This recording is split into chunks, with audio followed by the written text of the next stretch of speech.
In die skadu van die Swartland, waar die koringlande wieg, lê 'n plekkie Kalbaskraal, waar die drome vroeër kon vlieg. 10 jaar terug was die strate nog van grys en sagte stof. Die son daar in die kerkgebou was vol van sang en lof.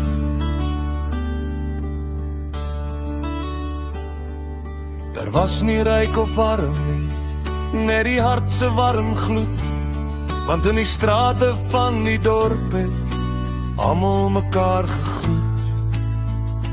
Koel Kalbaskraal, waar die stof volkom die enkels draai, waar die suidoosters agter deur die vinkies se neste waai.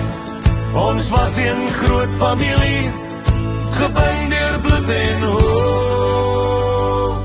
Maar vandag is daar 'n donker pad wat deur ons drome loop.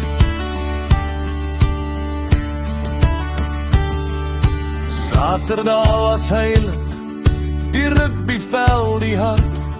Geen ruimte vir eensaamheid, geen plek vir bitter smart. Die jong manne was helde met die jolbal in die hand, die trots van elke moeder hier in hierdie droë land. Hulle het gehardloop vir die Heer, vir die trooi en vir die vlag, en die hele dorp het saamgekom en saam met hul gelag. Maar die horlosie het getik en die wind het skielik gedraai. Nou word daar vrees in plaas van koring in die strate gesaai. Die bende skadu val nou lank oor die talent wat ons verloor. Die kinders wat moes skitter raak in die donker te gesmoor.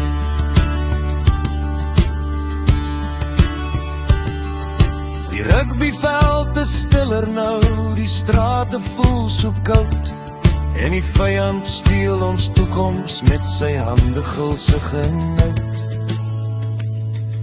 Die moeders kniel op die vloer, die vaders kyk na bo, want is net in die hemel Vader waarin ons nog kan glo.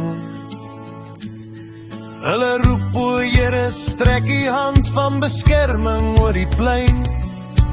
Laat die geweld nou eindig, laat die lig weer oor ons skyn.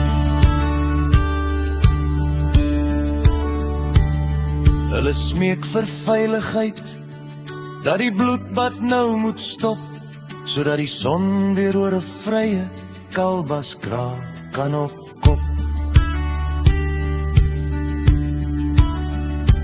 Gee ons terug ons stofstrate en die liefde vir die spel.